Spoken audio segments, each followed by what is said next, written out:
Kita memuji Allah Subhanahu wa taala yang mencipta kita, yang menghidupkan, mematikan kita, yang mengatur seluruh urusan-urusan kita. Dialah Rabb semesta alam. Maka keharusan ketika kita mengakui, menetapkan bahwa Allah adalah Rabb, maka tentunya keharusan hanya kepadanya kita serahkan ibadah tersebut. Hanya kepadanya kita berharap, hanya kepadanya kita takut, hanya kepadanya kita serahkan cinta kita, tawakal kita, dan seluruh ibadah-ibadah kita. Maka seorang hamba ketika ingin mendapatkan ketenangan, dia berupaya menjadikan Allah itu dalam hatinya. Dia keluarkan makhluk dari hatinya. Tujuannya, yang dia takuti, yang dia harapkan, yang dia bersandar padanya, betul-betul hanya Allah Subhanahu wa taala. Ya, makanya kata Imam Ibrahim bin Adham rahimahullahu taala, "Man arada ar-rahata falyukhrijil khalqa min qalbihi hatta yastarih." Siapa yang ingin mendapatkan ketenangan, maka hendaklah dia keluarkan makhluk dari hatinya. Keluarkan makhluk dari hatinya sehingga dia mendapatkan ketenangan. Jadi manusia itu tidak ada habisnya. Kalau kita sibukkan diri dengan makhluk, itu akan membuat hati kita tidak tenang. Dan kita tidak mungkin mendapatkan ridho makhluk seluruhnya. Tidak akan mungkin kita bisa mendapatkan ridhonya seluruh makhluk. Hal yang mustahil. Bagaimanapun baiknya kita, bagaimanapun besarnya perhatian kebaikan yang kita lakukan kepada seorang, kepada orang lain secara umum, maka tidak akan bisa mendapatkan ridhonya mereka seluruhnya. Hal yang mustahil. Makanya kata Imam Syafi'i rahimahullah taala, "Innaka la taqdiru an turdiyan nasa jami'a." Sungguh engkau tidak akan mampu membuat semua orang ridho kepadamu. Tidak akan mampu. Maka faslih ma bainaka wa bainallah. Perbaikilah hubunganmu dengan Allah Subhanahu wa taala. Fa idza aslahta ma bainaka wa bainallah fala tubali bin nas. Jika engkau telah memperbaiki hubunganmu dengan Allah Subhanahu wa taala, maka jangan pedulikan orang-orang. Jadi beramal. Anda belajar, fokus belajar, amalkan ilmu tersebut, dakwahkan. Tidak usah pusingi manusia. Mereka mau terima atau tidak, itu urusan lain. Jelas kita sudah menyampaikan. Jelas kita sudah menempuh usaha-usaha, menempuh sebab agar mereka mendapatkan kebaikan. Maka bersabar dan jangan mencari ridhonya seluruh makhluk. Ya, fokus memperbaiki diri, fokus memperbaiki hubungan kita dengan Allah Subhanahu wa taala. Kita berjuang membersihkan hati-hati kita, terutama dari noda-noda kesyirikan. Ya, noda yang paling besar adalah noda kesyirikan. Kejahatan paling besar itu kejahatan berbuat kesyirikan. Itulah ya penjahat yang paling jahat. Siapa yang berbuat kesyirikan? Siapa yang menyerahkan ibadah kepada selain Allah Subhanahu wa taala? Itulah penjahat yang paling jahat. Allah yang menghidupkan dia, Allah yang memberikan rezeki kepadanya, Allah yang memberikan seluruh nikmat-nikmat kepadanya. Tapi ternyata dia serahkan ibadah kepada selain Allah. Maka ini bentuk kezaliman yang paling besar. Bentuk kezaliman yang paling besar. Kejahatan yang paling jahat.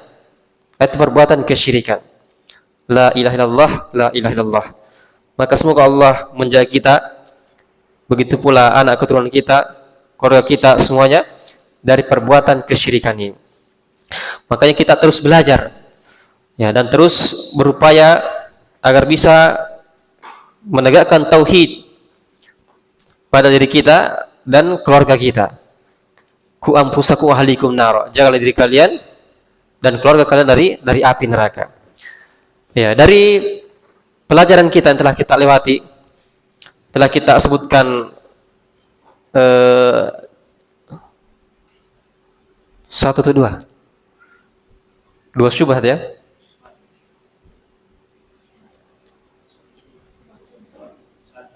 Satu selesai. Ya, telah kita sebutkan syubhat yang pertama, itu yang mana hampir seluruhnya orang-orang musyrikin itu menjadikan alasan perbuatan kesyirikan mereka, yaitu berhujjah, beralasan, berdalil dengan mengikuti leluhur, mengikuti orang-orang tua, ya, nenek moyang dan semisalnya. Jadi sama semuanya sejak zamannya Nabi Nuh. Kaumnya Nabi Nuh juga, ya, beralasan demikian. Kaumnya Nabi Ibrahim, Nabi Musa dan seterusnya.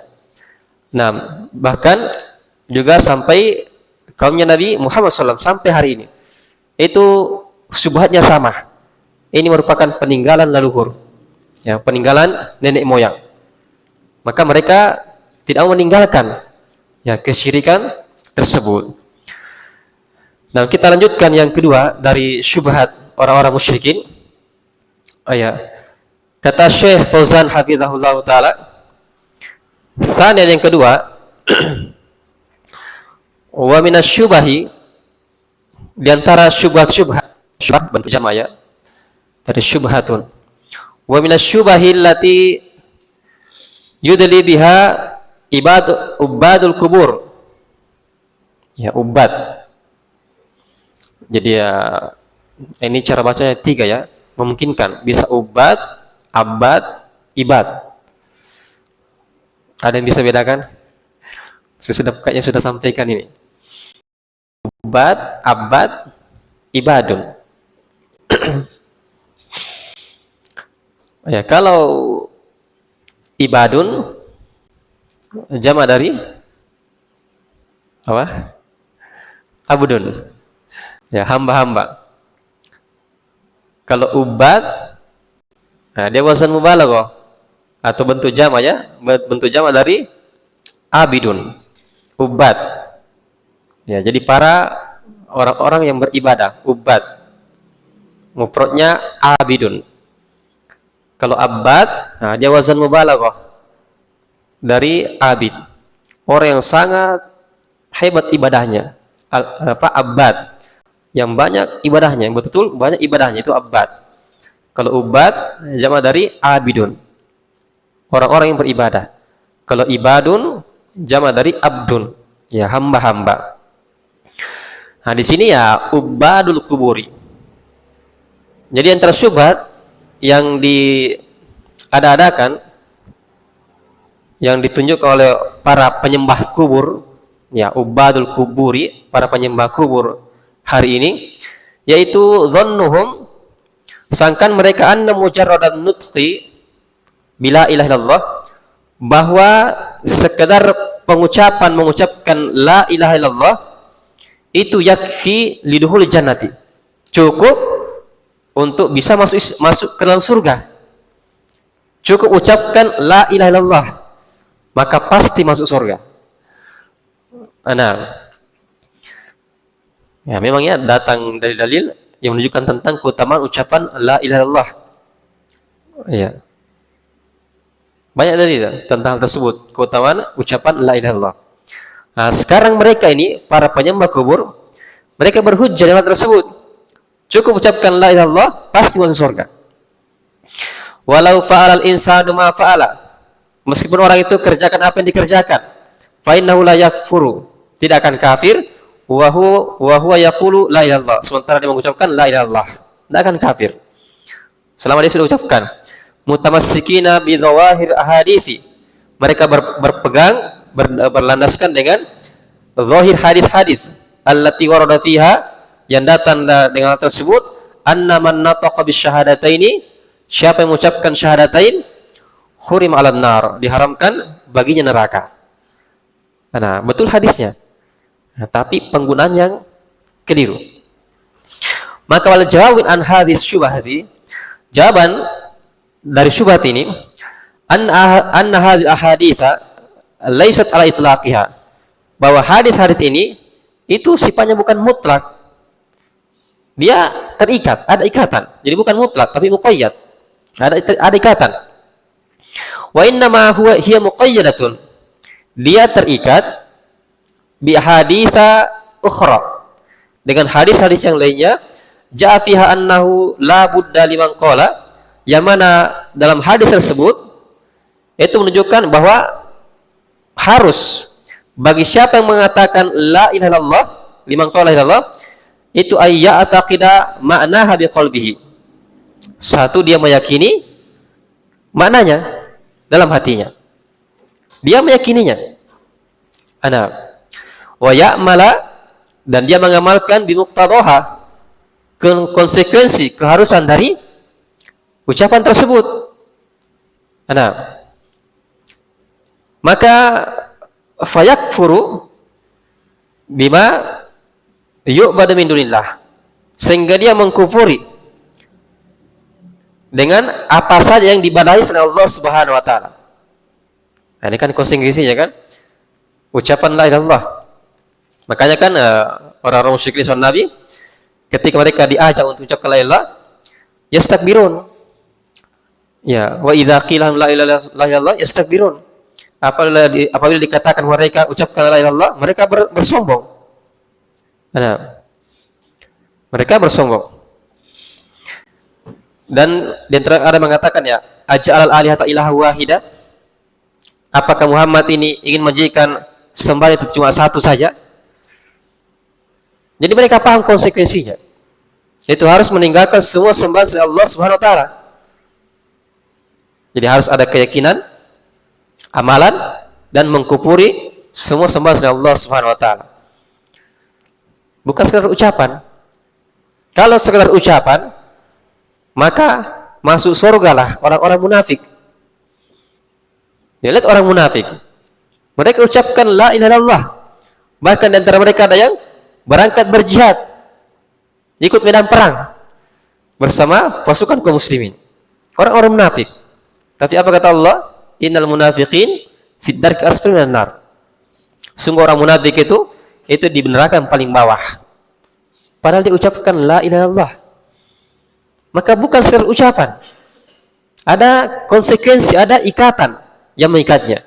Dia mengilmuinya, dia mengamalkannya, dan harus mengkufuri semua sembahan selain Allah Subhanahu wa taala. Di antaranya kama fi hadits Idban, fa inna Allah harrama an-nar man qala la ilaha illallah yabtaghi bidzalika wajha Allah. Sungguh Allah SWT mengharamkan neraka bagi siapa yang mengucapkan la ilaha illallah yabtaghi bidzalika wajha Allah. Dia mengharapkan hal tersebut wajah Allah Subhanahu wa taala. Riwayat Muslim. Wa illa, jika tidak, maka fal munafiqun yaquluna la ilaha illallah. Orang-orang munafik mereka juga ucapkan la ilaha illallah bi alsinatin, dengan lisan-lisan mereka. Sementara hum fit adab fid darkil asfali minan nar. Sementara mereka itu di neraka yang paling bawah. Walam yanfa'hum an-nutqu bi la ilaha illallah. Tidak bermanfaat bagi mereka ucapan la ilaha illallah. Tidak ada faedahnya. Li'annahum la ya'taqiduna ma dalat alaihi biqulubihim. Karena mereka orang munafik ini tidak meyakini apa yang menunjukkan atas hal tersebut dalam hati-hati mereka. Nah, ini. Jadi mereka tidak meyakininya. Sekedar ucapkan saja la ilaha illallah. Maka tidak berfaedah. Tidak berfaedah. Baik. Begitu pula wa fi sahih Muslim, man qala la ilaha illallah wa kafara bima yu'badu min dunillah haruma malu wa damu wa isawallah. Siapa yang mengucapkan la ilaha illallah dan dia mengkufuri dengan apa saja yang diibadahi oleh Allah Subhanahu wa taala, maka haram hartanya, darahnya, dan hisabnya di sisi Allah Subhanahu wa taala. Keutamaan la ilaha illallah. Maka fa'allaqan Nabi sallallahu alaihi wasallam hurmatal mali wad dami al-amrayni. Nabi SAW itu mengikat diharamkannya harta dan darahnya itu dengan dua perkara. Al-awwal, yang pertama, qaulu la ilaha illallah. Dia harus ucapkan la ilaha illallah. Harus diucapkan. Bukan sekadar diyakini.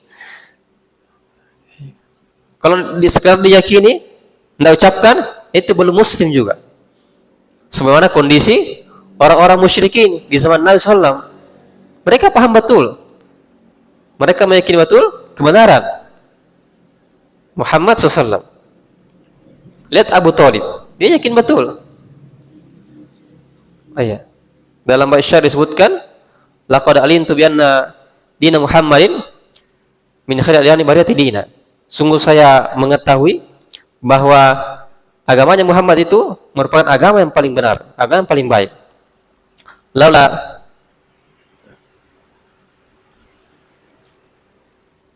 ya, andaikan bukan karena celaan, ya takut karena celaan dan ejekan dari kaumnya, maka ya kalian akan menjumpai saya menerimanya dengan baik. Jadi dia mengakui tentang kebenaran apa yang dibawa oleh keponakannya. Nah, cuma takut celaan, diingatkan tentang nenek moyang dan seterusnya, sehingga dia tidak mengucapkan la ilaha illallah. Demikian pula kebanyakan kaum musyrikin di zaman tersebut, mereka meyakini la ilaha illallah tapi tidak mengucapkan. Maka Nabi ikat yang pertama harus ucapan, harus diucapkan. Nah, tentunya dikecualikan orang bisu ya. Nah, jadi mengucapkan la ilaha illallah. Wasani, yang kedua itu al-kufru bima yu'badu min dunillah. Nah, harus mengkufuri semua yang diibadahi oleh Allah Subhanahu wa taala. Maka walam yaktafi bimujarradin nutqi bila ilaha illallah. Tidaklah cukup sekadar mengucapkan la ilaha illallah, tidak cukup.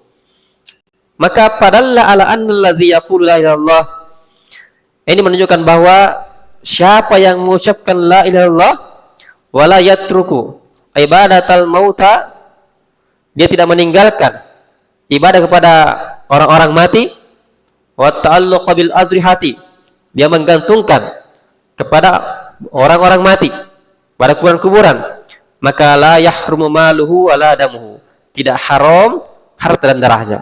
Artinya tidak masuk Islam ketika dia tidak mau tinggalkan semua sembahan selain Allah Subhanahu wa taala. Nah, ini. Jadi kalau menyembah Allah tapi tidak mau tinggalkan sembahan selain Allah, itulah namanya musyrik. Itulah namanya musyrik. Nah, jadi jelas sekali bahwa ketika dia sembah Allah, ibadah kepada Allah, tapi tidak meninggalkan ibadah kepada Allah, itulah namanya hakikat kesyirikan. Hakikat kesyirikan. Maka hilanglah syubhat mereka yang kedua ini, bahwa kalau sudah ucapkan la ilaha illallah pasti masuk surga apapun yang dilakukan. Maka tidak demikian. Ada namanya pembatal-pembatal. Kita sholat, kita berwudu, ada pembatal-pembatal. Bukan artinya kita sholat, yang penting kita sudah Allahu Akbar, lalu bebas melakukan apa saja. Kan ada pembatal-pembatal sholat. Kita berwudu, ya, kita sudah berwudu sempurna sampai cuci kaki, bahkan sunnah-sunnahnya dikerjakan semuanya. Tapi dia buang, ya dia buang gas, ya gas tidak beracun ya, ya dia buang gas. Tentu ini membatalkan wudunya, membatalkan wudunya. Maka demikian pula keislaman. Ya, ketika dia ucapkan la ilaha illallah, dia sholat, puasa, haji, zakat, semuanya, tapi dia datangkan pembatal keislaman. Dia berdoa minta kepada Allah Subhanahu wa taala. Dia bernazar untuk penghuni kubur. Dia bertawakal kepadanya, menyembelih untuknya, bernazar kepadanya. Ini kan semua ibadah-ibadah kesyirikan. Maka ini membatalkan keislamannya, membatalkan keislaman. Maka tidak benar dikatakan bahwa yang penting sudah ucapkan la ilaha illallah maka pasti masuk surga. Ya, meskipun apapun dilakukan, tidak benar. Tidak ada namanya pembatal-pembatal keislaman. Ayat. Lihat ketika sebagian orang-orang itu ikut pasukan perang, pasukan jihad bersama Nabi SAW, ketika lagi istirahat, ya lagi santai-santai untuk mengisi waktu, dia pun bersenda gurau, mengolok-olok Nabi dan para sahabatnya. Ya, yang maknanya mereka katakan, tidaklah kami melihat orang yang paling rakus dalam makanan, yang paling pengecut ketika ketemu musuh, orang yang paling malas ibadahnya, kecuali mereka ini. Mereka maksudkan Nabi dan para sahabatnya, mengolok-olok Nabi SAW. Maka ketika itu ada sahabat yang mendengarkan, beliau ingin langsung melapor kepada Nabi SAW, tapi ternyata ayat sudah turun. Belum sampai beliau melapor, sahabat itu melapor, ternyata ayat sudah turun. Nah, turun ayat ketika itu, di antaranya semuanya ya, Qul abillahi wa ayati wa rasuli kuntum tastahzi'un. Apakah terhadap Allah, ayat-ayatnya dan Rasulnya kalian itu mengolok-olok, nah, kalian mengejek-ejek? Maka kata Allah, fala ta'tadiru. Jangan minta maaf, jangan cari uzur, jangan cari alasan. Qad kafartum ba'da imanikum. Sungguh kalian telah kafir setelah keimanan kalian. Allah sebutkan, sungguh kalian telah kafir setelah keimanan. Berarti batal imannya, batal keislamannya. Dia menjadi kafir. Sebab apa? Dia mengolok-olok Nabi dan para sahabatnya, mengejek-ejek Nabi sallallahu alaihi wasallam. Maka ini, dia ikut pasukan perang. Banyak ikut pasukan perang. Bukan sekedar mengucapkan la ilaha illallah, tapi dia ikut pasukan perang. Tapi ternyata kufur setelah keimanan. Maka tidak benar syubhatnya orang-orang musyrikin ini, para penyembah kubur ini, bahwa yang penting ucapkan la ilaha illallah, terserah, bebas, lakukan apapun. Nah, ini syubhat yang kedua. Ya, aman ya? Yang sampai kena syubhat. Ya, jadi itulah ulangnya belajar. Jangan sampai merasa hebat, kena syubhat sedikit, disenggol syubhat, langsung iya ya. Nah, berkaitan dengan penguasa, dikasih syubhat sedikit, iya ya. Akhirnya membolehkan hal yang diharamkan dengan jelas dalam syariat kita. Nah, apalagi kalau ketemu syahwat, sudah. Ini apa namanya? Syubhat dengan syahwat. Ya, syubhat ini misalnya ini bentuk kecintaan kepada Nabi sallallahu. Ya, namanya cinta ya terserah. Nah, cinta kan membuat orang buta. Pokoknya apapun kalau sudah cinta ya terserah. Ya, syubhatnya cinta. Ya, boleh-boleh saja kita lakukan sesuatu dalam rangka cinta kepada Nabi sallallahu. Ya, syubhatnya ya cinta. Nah, justru kalian itu bermasalah. Nah, karena tidak mencintai. Ya, masa tidak melakukan perayaan kalau memang cinta? Ya. Bahkan lebih parah lagi ya. Mereka itu yang tidak mau merayakan hari lahir Nabi itu orang kafir. Ya, kenapa? Karena mereka tidak senang Nabi lahir. Masya Allah. Jadi tuduhan yang sangat keji sekali. Orang-orang katanya tidak merayakan hari lahir Nabi dikatakan orang kafir karena tidak senang Nabi lahir. Ya, sungguh mengerikan. Ya, tuduhan mereka ini. Syubhat. Datangkanlah dalil-dalil yang pokoknya harus nyambung. Ya, harus nyambung dalilnya. Datangkan hadis-hadis harus nyambung. Bagaimana bisa membolehkan kegiatan tersebut? Nah, campur lagi, mana hal yang diharamkan dikerjakan? Tidak ada. Masa salawat? Yang ada kan salawat, sedekah, silaturahmi, ceramah. Itu ibadah semuanya itu. Sama dengan gado-gado. Ya, apa yang haram gado-gado? Kan halal semua gado-gado itu, bahan-bahannya. Masa kalau dicampur menjadi haram? Ya, ini syubhat para pelaku bid'ah ini. Tambah dengan syahwat. Enak ternyata. Ada pembagian-pembagian dunia. Setidaknya ada dibawa pulang. Makanya wajar ramai. Ada pembagian dunia. Apalagi yang ceramah, luar biasa. kok dapat jatah 30 kali dalam satu musim, dapat banyak sekali itu. Ya. Jadi ada pembagian dunia, ada syahwat. Syubhat ketemu syahwat, ya maka makin repot meninggalkan. Jadi demikian ya. Jadi kalau datang syubhat, ya antum harus bisa menangkisnya, harus punya ilmu menangkis berbagai syubhat-syubhat. Apakah masalah kesyirikan atau masalah berbagai bid'ah dan khurafat. Nah, yang ketiga. Salisan wa minasyubahil lati yadulluna biha aidan, dan tersyubhat mereka tunjukkan juga itu dakwahum annahu la yaqa fi hadhihi ummati al-muhammadiyati, bahwa tidak terjadi pada umat pengikut Muhammad ini itu syirkun, kesyirikan. Wa hum yaquluna la ilaha illallah Muhammad Rasulullah. Nah, sementara mereka mengucapkan la ilaha illallah Muhammad Rasulullah.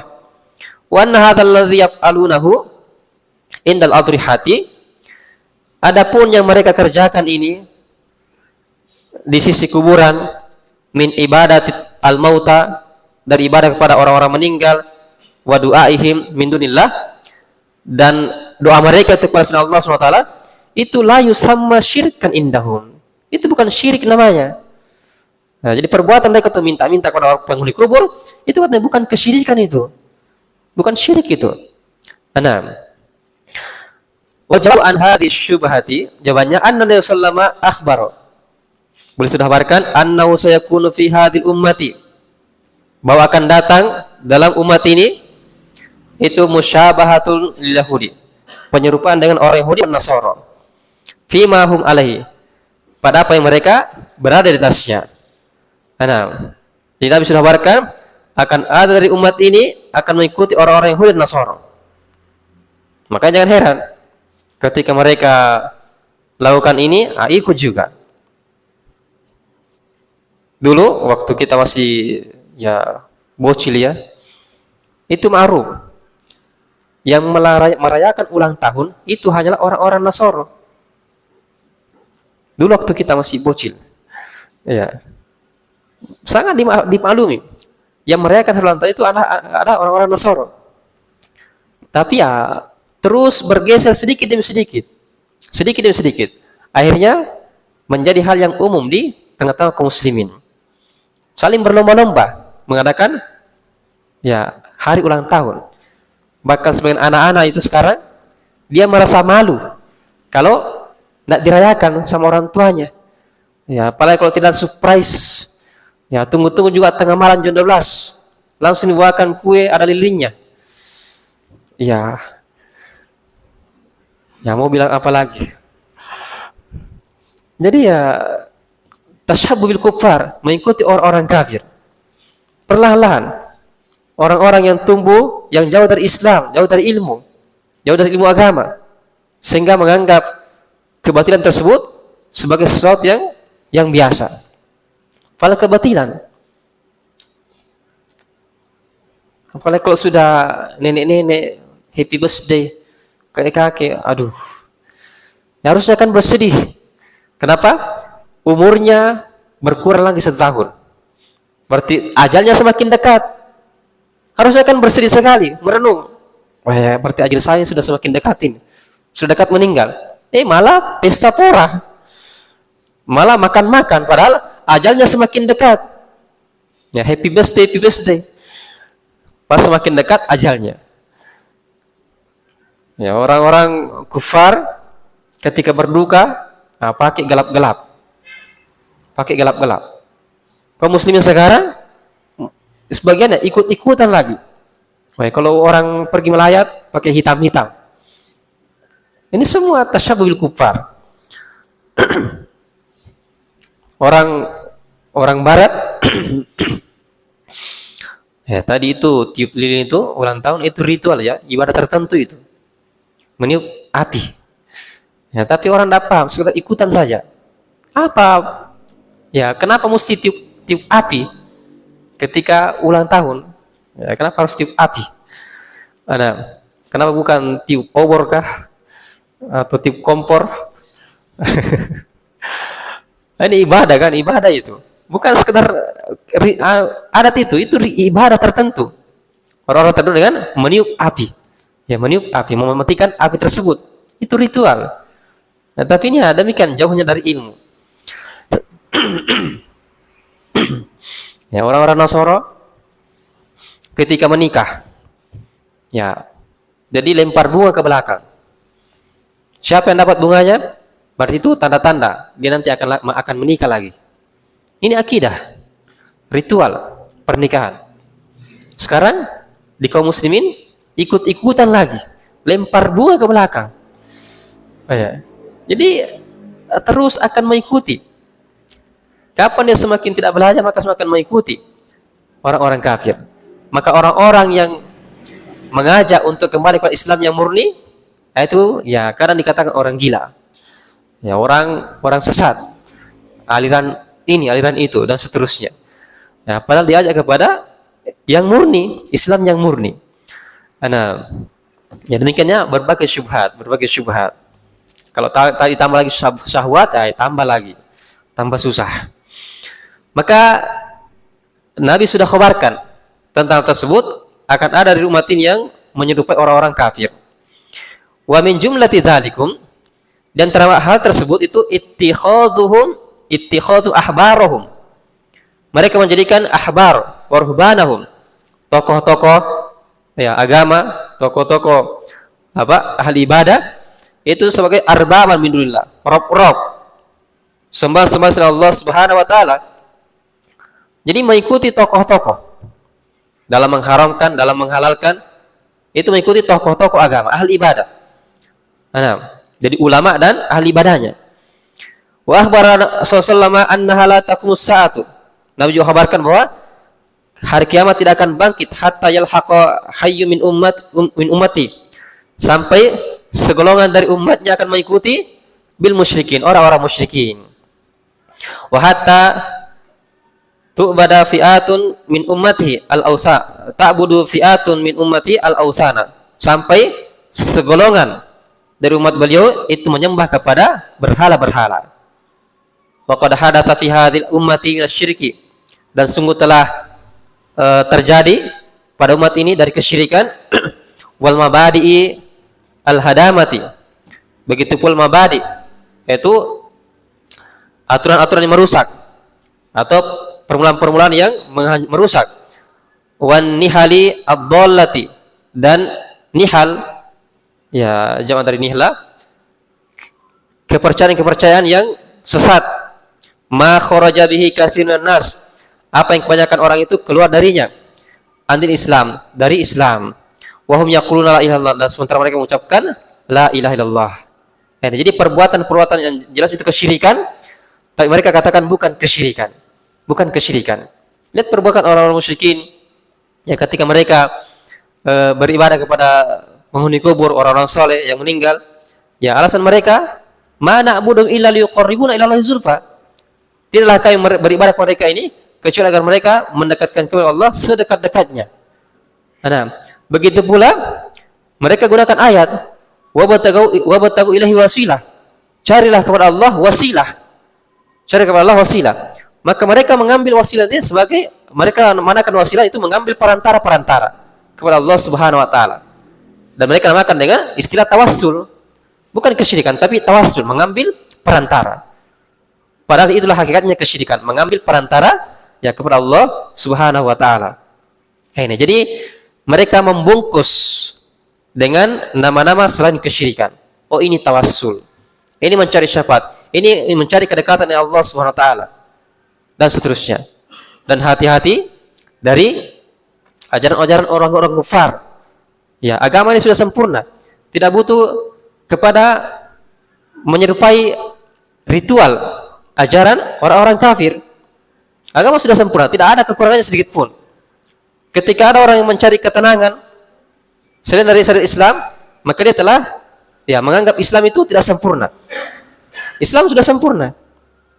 Mencari ketenangan itu dengan Al-Quran. Ala bidzikrillah tatmainnul qulub. Ketika dengan zikir kepada Allah, mengingat Allah, itu hati akan menjadi tenang. Maka tidak butuh melihat kepada agama-agama orang lain. Dengan meditasi atau bagaimanakah? Ini semua penyimpangan-penyimpangan. Ya, yang mana sangat berbahaya. bisa-bisa nantinya membenarkan ajaran orang kafir tersebut. Nah, jangan dianggap sepele ya. Hal yang kecil seperti ini kelihatannya kecil, padahal itu sangat berbahaya sekali.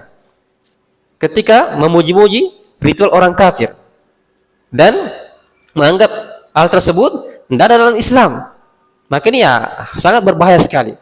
Sementara agama ini sudah sempurna, tidak ada kekurangannya. Tidak ada kekurangannya.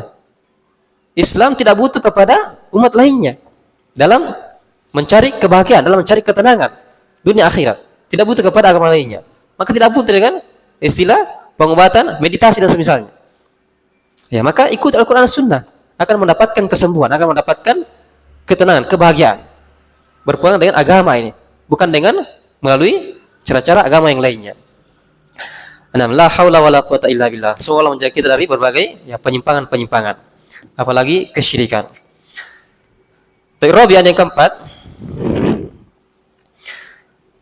wa minasyubahi allati ta'allaqu biha qadiyatus syafa'ati. Dan dari syubhat yang itu qadiyatus syafa'ah. Mereka katakan nahnu nuridu minal salihin qada al-hajat. Kami inginkan dari wali-wali dan surah lain itu mereka hajat kami selain Allah Subhanahu wa taala. Walakin nuridu tayyib. Tapi yang kami inginkan adalah dari mereka itu ayyashfa'u lana indallah.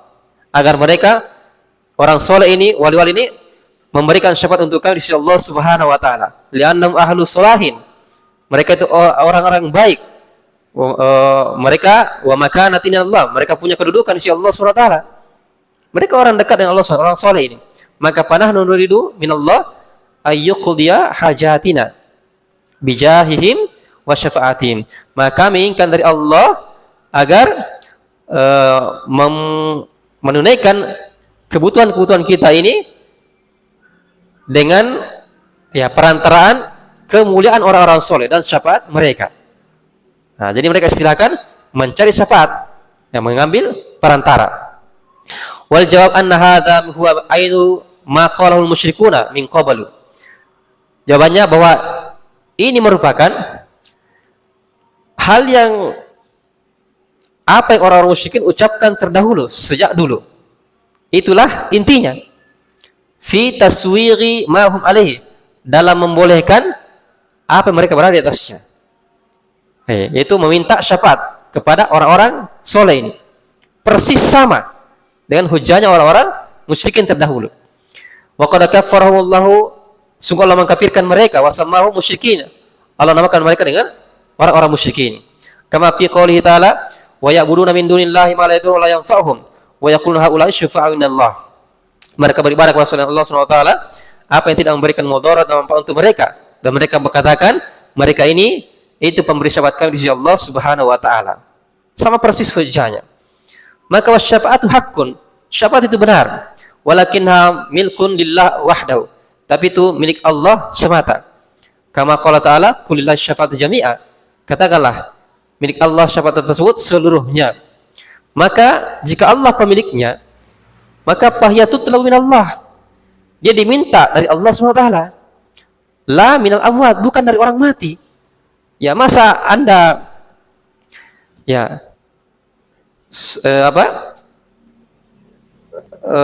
minta uang. Yang punya uang saya. Yang punya uang saya. Mintanya kepada siapa? Mintanya kepada si B. Kan tidak nyambung. Yang punya uang saya. Anda mendapatkan uang saya, tapi minta kepada si A, si B. Gimana caranya? Anda meminta kepada yang bukan pemiliknya. Minta kepada yang bukan pemiliknya. Sekarang dia minta syafaat kepada yang bukan pemiliknya. Orang-orang mati tidak memiliki syafaat. Tapi hanya milik Allah syafaat tersebut. Maka minta kepada Allah, bukan kepada selain Allah Subhanahu wa taala. Maka lianna Allah lam yurakhis. Allah tidak memberikan rukhsah, keringanan fi talabis syafaatin lil malaikati. Dalam meminta syafaat kepada para malaikat, wala minal anbiya, pada para nabi, wala ghairihim, dan selain mereka. Liannaha milkuhu Subhanahu wa taala. Karena itu milik Allah Subhanahu wa taala. Wa tutlabu minhu, dan hanya minta dari Allah Subhanahu wa taala. Ana liya'dzana lisyafi ayyashfa, Allah memberikan izin kepada Allah memberikan izin untuk memberikan syafaat kepada orang yang bisa memberikan syafaat. Walaisal amru kama huwa indal makhlukin. Tayyib. Dan perkara ini bukanlah sebenarnya yang bukanlah milik makhluk min taqaddum asy-syufa'i ladaihim, dari meminta syafaat kepada mereka bidun izin, tanpa izin mereka.